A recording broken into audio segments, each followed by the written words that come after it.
Welcome to On the Issues. I'm your host, Nicholas Ballasy. Today, I'm with Dave Keenan, the Director of Campus Activities here at Rider University.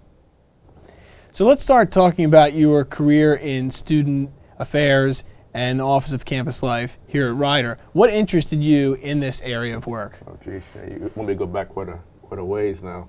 I think like most people who go into student affairs, none of us knew that this whole field existed until we got into college. And we started either dealing with student government or programming boards or residence hall association, things like that. And we joined those organizations, we joined those things, and we realized that there are people, professional staff, who work with students in those areas. And we then quickly realized, hey, these guys are getting paid to do this, getting paid to do the things that we really like. And that was my story at Lock Haven University out in central Pennsylvania, a couple miles from Penn State. And learned that there was this thing called student affairs and got interested in it. Was going to be a teacher, high school history teacher. Did my student teaching and realized it's something I don't want to do. I decided to go into grad school and got more involved in student affairs. And when I left grad school, started applying for jobs in the thing called student affairs, and stumbled across Rider as one of the many schools that I applied to. And back in '95, came here as the assistant director of campus activities for evening programs, which back then meant I ran the pub and I was advisor to SEC. And it says back in 1995, and here I am 13 years later. I went from assistant director to director of the student center, director of campus activities, and now director of campus activities and recreation programs 13 years ago. I love the job, love the work. Is there anything specific that attracted you to Rider as an institution? No, I back in '95, no. I was just like any other student, I think, leaving college and looking through the Chronicle of Higher Education in my case and looking at what jobs are out there, what's available. I remember I grew up in South Jersey. I knew about Rider. Didn't know anything, extreme details about the school, but I was just like anybody else who in a couple of weeks from Rider is going to be graduating and just throwing their resume out different places. Came here in '95 with no expectations of staying any more than 2 years. I guess I was wrong with that. I'm still here. And I think to build from your question, it might be a better one for me not to say why I came here, it's about why I stay.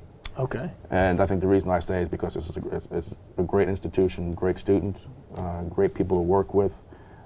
It's a real family atmosphere, and so I talk about why I stay, not why I came here, and people ask me that question. So you've seen a lot of things evolve during your time here at Rider, especially your position, because now you have a lot of responsibilities in your position. How has your position evolved since you've come? Well, me personally, I've had a great opportunity, I think, to get a taste of many different areas of student affairs. Like I said, I came in as an assistant director doing strictly programmatic things with the SEC. I got the advising experience, got the opportunity to work in food service, working with the pub. Then was able to, when I got promoted to director of the student center, began to work in more of the auxiliary services area of things, working with running the student center, the BLC, overseeing scheduling, overseeing the summer conference program, and then getting another promotion, and then becoming the director of campus activities, and keeping all those student center things, the auxiliary services stuff like scheduling and summer conference, but then getting back into the programming arena, but doing bigger things, doing things like Cranberry Fest and Family Day and University Day. And then as my job progressed even more and the university went through some changes, all that auxiliary services stuff went to the Department of Auxiliary Services. But then I got the opportunity to work with commuter students, which was a new area for me, and begin to develop a commuter services program here at Rider. And then about 2.5 years ago, I got the opportunity to take in intramurals and recreation programs and club sports. So it has been a continuously evolving process. Another reason why I think I like being here at Rider, my job has always changed. It hasn't been stagnant. It's been a very fluid situation here for me, and more excitement and more responsibility. That's another reason why I stay. So it keeps it interesting. Keeps it interesting every day. I think that and just working with students keeps it interesting. I don't understand how people do some other jobs, do desk jobs and do 9 to 5. and pushing paper and doing paperwork. Yeah, there are components of my job that have to do that. But for me, it's really the day-to-day contact with students. That's the exciting thing for me. I don't like sitting in my office. I like going out, talking with students, running ideas past people, having discussions about what's going on campus. That's the thing that I think makes my job exciting. So you're probably, well, I know you're always on the go. I mean, you have a lot of stuff on your plate. Getting older. But so what is a daily, what happens in a day in the life of Dave Keenan in his position? I think for me, I think for anybody in student affairs here at Rider, I think there's two distinct parts of your day. I think there's the morning, the 8 o'clock to 10 o'clock to 11 o'clock time period. That's when you come in, you're getting paperwork done. You're having a meeting with your colleagues. You're doing things that usually don't involve face-to-face contact with students, because as you know, most of the Rider student population either at class during that time period or not awake at that time period. But then I think it separates it after that 11 o'clock time period. Students are coming from class, starting to get up, start their day. That's when I think you change to a separate mode. And that's, I think, the mode of, it's heavy, high contact with students. It's having meetings with student organizations. It's meeting one-on-one with that student group that might want to do an event that needs a little bit of guidance. It's meeting one-on-one with that student leader who might have questions about their job or working with other students or development of certain skills. Talking with that senior student who's worried about leaving school and doesn't know what they want to do. After that 11 o'clock time period, that's, I think, a student affairs day. That's what my day is like, and that runs to 11 to 5 to 6 to 7, depending on what the day is. And then after that, programs and events and activities. But I tell people when they ask me that question all the time, what's your day like? I say, well, you get as much done before 11 that you want to get done paperwork-wise. After that, your day can change because you're rolling with the punches with students and issues that they have that they want to discuss with you. The fact that the day can give you any kind of challenge do you think that is something that you find as a rewarding part of the position, or is that a difficulty and an obstacle for you? Once again, I think that's the excitement. That's why I do what I do. It's that excitement that I wake up in the morning and really go, I don't know what I'm going to do today. I have my schedule, and this is what my schedule tells me I'm going to do today. But it doesn't dictate what I'm going to do today. And today's a perfect example. Came in this morning, I knew, okay, we're sending a bus of students up to the MAC tournament. Came into work and to find, very shockingly and very happy, found a line of 30 students waiting to sign up for the bus. So it's dealing with that and getting them all set up and signing them up for the bus, and then fielding phone calls from all over campus saying, hey, are there more spots? Can I go? Faculty and staff who want to go. Trying to work that out.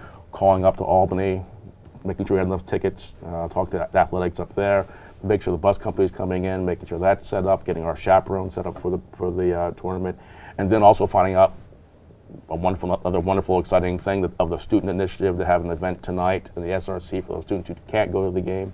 So making sure that gets planned, the food's ordered, rooms reserved, all that. So I came in this morning with no thought of doing that. I came in this morning thinking, okay, yeah, we're sending students to Albany, but I have a list of meetings I got to do.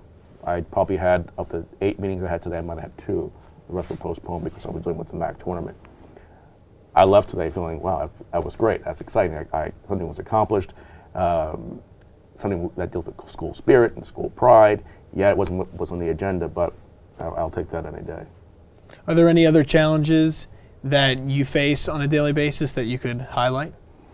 I wouldn't say challenges. I don't think there's one real challenge to my job. And that might sound, student might go, oh, geez, there's no challenges for Dave, maybe we should get rid of him. But I think it's excitement in the job. It's a very fluid job, and working here and the things that you guys do, things change. Dealing with students or faculty or staff, everything evolves, and you gotta roll with the punches and accept those changes with excitement and embrace those changes. And I think that's the life of this job. So, yeah, I wouldn't say they're challenges. They're just stuff that happens out there, and I like getting a curveball thrown at me once in a while. That a program changes, an event changes, a problem comes up. Great, let's deal with it. Let's manage it. That's the best way to deal with it, and then move on and move on to the next issue or the next project that we have. So what people on the outside may look at as a challenge, from the inside, it's something that you embrace Absolutely. as a part of the job. I think if you ask 9 out of 10 people who work in student affairs, they would say the exact same thing to you. If you take the challenge approach, oh, geez, here's another challenge, here's another obstacle, here's another mountain to climb, you won't stay around that long in student affairs. I think you embrace it, and I think people in our profession go, yeah, this is great. It's something new, something exciting that we can do, especially because almost everything, the end result, is something for the betterment of the student. I think that's why we're all in this business. So whatever comes up, we're going to try to do something that's going to make life better for the student, and that students are going to leave here a little bit better, or a lot better than when they came here.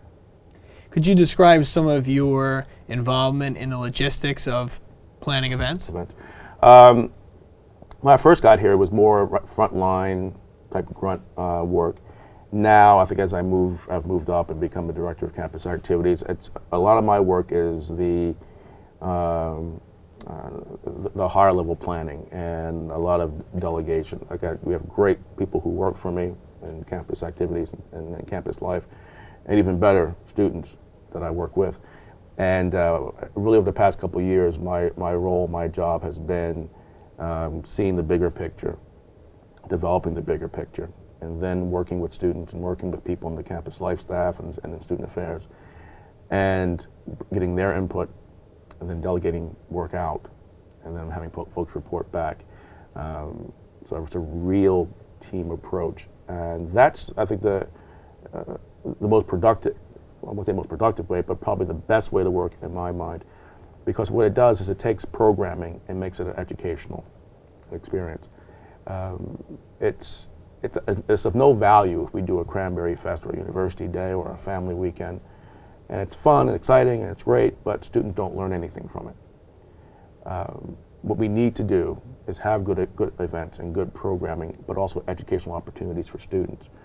And what do I mean by that? I mean taking students in on our committees, and not just having them do the grunt work, but having them help us with programming, having them work with other offices, setting up meetings with other offices, learning about budgeting, and saying, well, okay, for this XYZ event, you have $1,000 to deal with. Mm-hmm. You have to work within your budget. I can tell you how many times students say, well, I can do this, but it's going to cost more money. No, work within the budget, because it's a skill, it's a life lesson. So what I try to do in making my role now with event programming is, like I said, is seeing that higher level of programming, working with a committee, working with students especially, delegating out and teaching skills and teaching things that students that they learn in the classroom maybe, put into practice here on these committees at Rider and programming at Rider, and then take them outside once they have left Rider and gotten a job. I understand there are going to be a lot of changes for next year in campus life. So I wanted to know if you could describe some of these changes and how the Office of Campus Life will look come next year. That's a very good question. We don't know. I think we talk about exciting times and changes. I think next year is going to be one of those times. I think one of the key things that's causing the changes, probably what you're alluding to, is that our longtime leader, our assistant dean, Cassie Iacovelli, is leaving Rider, moving on to do other great things outside of Rider. And that's going to be a change for the institution.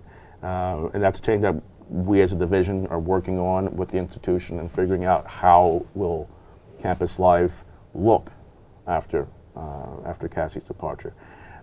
It's going to be, I think, a blow to the institution. Cassie is a tremendous asset to the university community. I'm sure you would agree with that. Mm-hmm.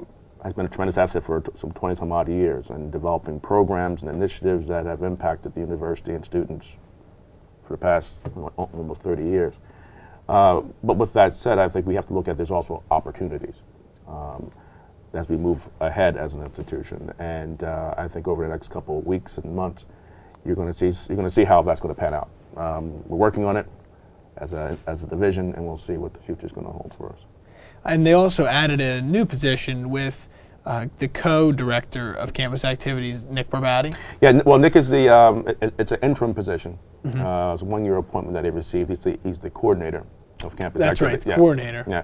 And that was created as a direct result of, if you remember last year, we needed to hire six house directors for the Greek houses. In that hiring process, we were able to, in a very short period of time, hire 5 of the 6.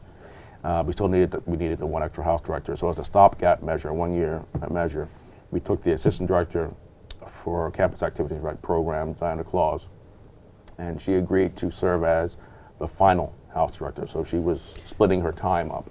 And the reason we did that with Diana is actually Diana came to us from, where was she out? Pacific University, where she actually did house director type duties as part of her graduate assistantship with a sorority out at Pacific. So I was, I think, a natural temporary fit for Diana. But in doing that, we had to free up some of her responsibilities. The result was the creation of this one-year position of coordinator of campus activities for Nick. Nick has done an outstanding job in that role, far better than what anybody expected would happen. So he's been a tremendous asset to our program. How that position fits into the future, we'll see. I hope there's a future that we can work Nick in, because he's done a tremendous job for us in campus life and for the institution. What would be some of the major changes that you've seen in clubs and organizations throughout your time at Rider? Oh, I could probably point to the clubs and orgs as being one of the biggest areas that I think we've impacted. Just the amount of service that we're able to give the clubs and orgs. These days, we have a monthly advisory newsletter that goes out that we didn't have years past. And that newsletter is able to inform every club and organization advisor once a month of initiatives in campus life, to inform them about activities and programs on campus, to inform them about budgetary issues that might be impacting their organizations. So that's been a huge improvement. We also started a couple of years ago a meeting that I have with the major clubs and orgs. Those are those groups that are getting over $10,000 in finance board budget money. And I meet with them once a month to talk about the issues impacting them, and to also give them an added layer of advising. All those groups have very good advising, but we give them an additional professional level of advising that comes from me in the Office of Campus Activities. Another great area of improvement has been the area of club sports. When we first got club sports 2 or 3 years ago, it was a hodgepodge of organizations that we really didn't know what they were doing, where they were playing, what kind of activity they were taking part in. Under the initial leadership of Bridget Weichel, the old assistant director of campus activities, and now the great leadership of Diana Claus, we've been able to create a club sports council, where, like the IFC or the Pan Atlantic Council or the IGC, all the club sports meet together twice a month to talk about issues impacting them, to be collaborative in their approaches to club sports, and also to keep up an open line of communication between the university and the club sports programs, especially in the area of risk management and managing their organizations. So these are there's 3 areas, still top of my head, that I think we've done a tremendous job in improving the relationship with clubs and organizations. There's a lot more work to be done. I think we need to begin to work with our 2nd tier and 3rd tier organizations, looking at them from their budget, doing more of an outreach to them, providing more support and services to them. I think we need to do some more work when it comes to class councils. There's been some improvement there, but I think we need to work and define the role of the freshman, sophomore, junior, and senior class presidents and their executive boards. But I think we've come a long way in my 13 years here. What would be your role in the actual finance board? I've served as the advisor to the finance board now, I believe about probably 5 or 6 years, which is a role I love. It's one of those opportunities I get to sit back and observe a lot more than actually participate, and to be more of a guide as opposed to being a leader in a situation. But yeah, I've served as advisor to that group. As you know, the finance board is the organization that manages the student activities fee, and it's a very close-knit group that I think has done some great things over the past 4 to 5 years. Some great new initiatives that they've opened up to impact campus life. Now, any club or organization can come to the finance board if they have a need or an idea for an event or a conference or something like that? Well, yeah, within certain guidelines that have been established by the SGA, and which I won't bore you with the details of that. But not just clubs and organizations can come to the finance board. A great new program that was developed last year by Erica Stout, who was the board chair last year, was the establishment of what they ended up calling leadership grants. And about $5,000 was set aside this year to support students who had, and just individual students, who had achieved in some academic area. And we've had folks from RUN take part in that funding, but also folks in the chemistry area, mathematics, people who either are receiving awards or are presenting papers or have taken part in research. Like I said, these are individuals who have come to the finance board and applied for the funding. And it's been a tremendous success. This year we gave out 5,000, whole 5,000 very quickly, but the board continued to support the idea of the leadership grant area, and has drawn from other revenue sources to continue to fund. So it's not only those clubs and orgs that you're talking about that can come ask for the funding, but there's also avenues for individuals and also academic departments and faculty to come and ask for funding. Switching gears to Greek life, yep. I understand you're a brother of Sigma Phi Epsilon, and you've been their advisor for many years. I started advising them from their inception back in '93. 3 gentlemen, Brian Munson, Pat Corrigan, and I know Pat Corrigan. No, Pat. Yeah, I think he taught a few classes here for a little while, right? Pat was a professor. Now he's actually just became a postal inspector. Oh yeah. He's now a federal agent. I met with these gentlemen. They looked at the Greek system at Rider and said they wanted to start something new back in '93, and they asked me to help them in that process. And after a long search, they decided on Sigma Phi Epsilon as being their group, and I served as the advisor to that group up until about 2 years ago. I became a brother here.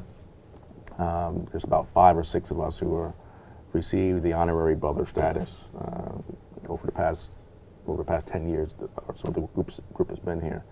But that's been a very rewarding piece to my career here. Outside really my job is advising that group and helping them grow and seeing them develop to where they are now.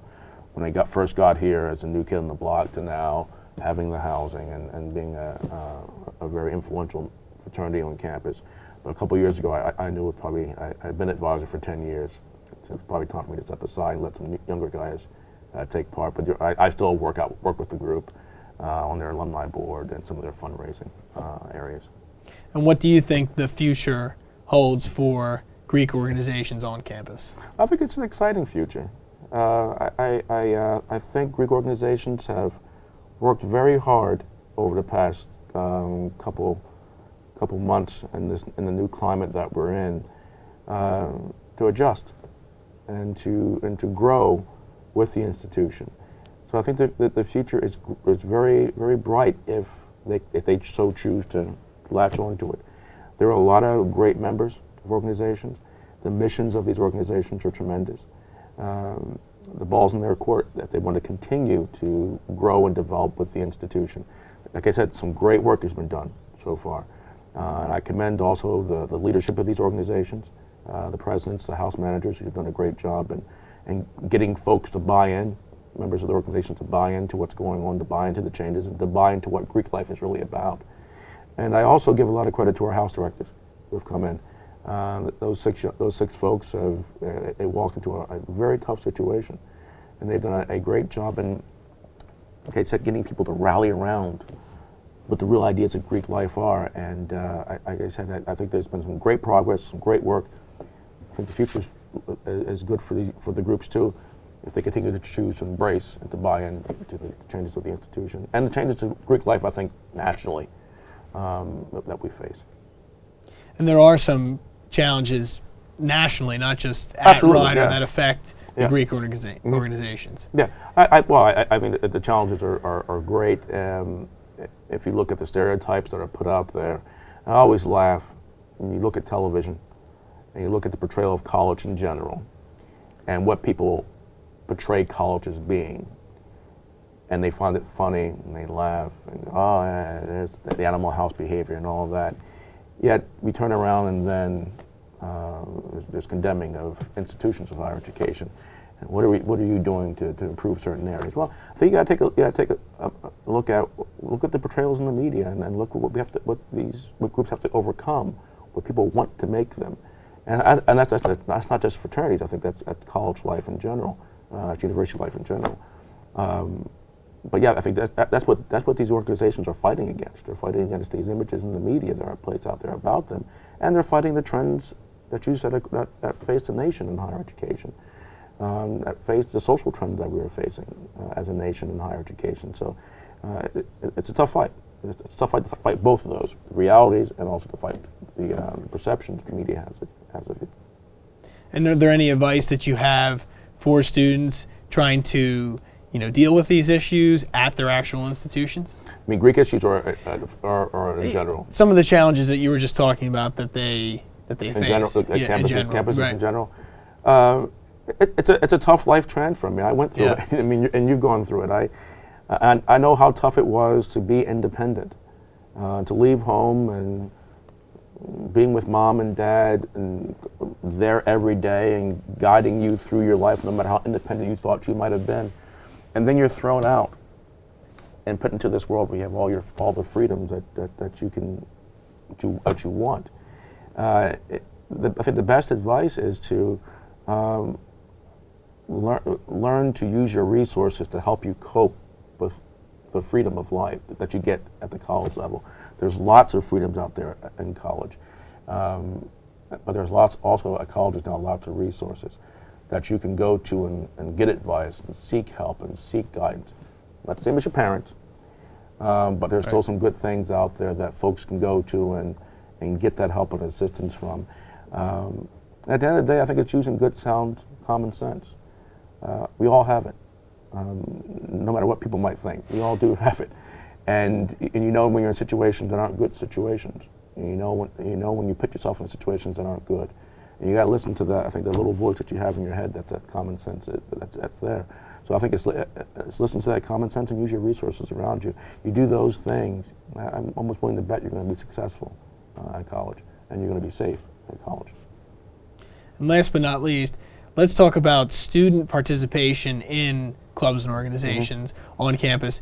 Do you think, have you been satisfied with the participation, or would you like to see any areas improve? That's an interesting question. I mean, we all, in student affairs and in campus life, we always talk about get involved, get connected, and join organizations. And my staff came to a realization about 2 months ago. People get connected in various ways. People get linked to their institution or their surroundings in various ways, and sometimes that way is going to be a traditional club organization. But we're finding out that's not the only way. Some people are going to connect in their classroom. Some people are going to connect by going to Albany and watch the MAC tournament. Some people are going to connect by getting a job on campus and working in the financial aid department. So what we need to start doing in student affairs, I think, and especially us in campus life and campus activities, is helping students find their niche and where they're going to connect, and accepting the fact that it might not be the club organization. It might not be an SEC, it might not be an RHA, it might not be that traditional way, but it might be someplace else, and it might be that job, and it might be the Emerging Leaders Program, or it might be the Dr. Yavolo's lab, or like I said, it might be going to basketball or wrestling matches.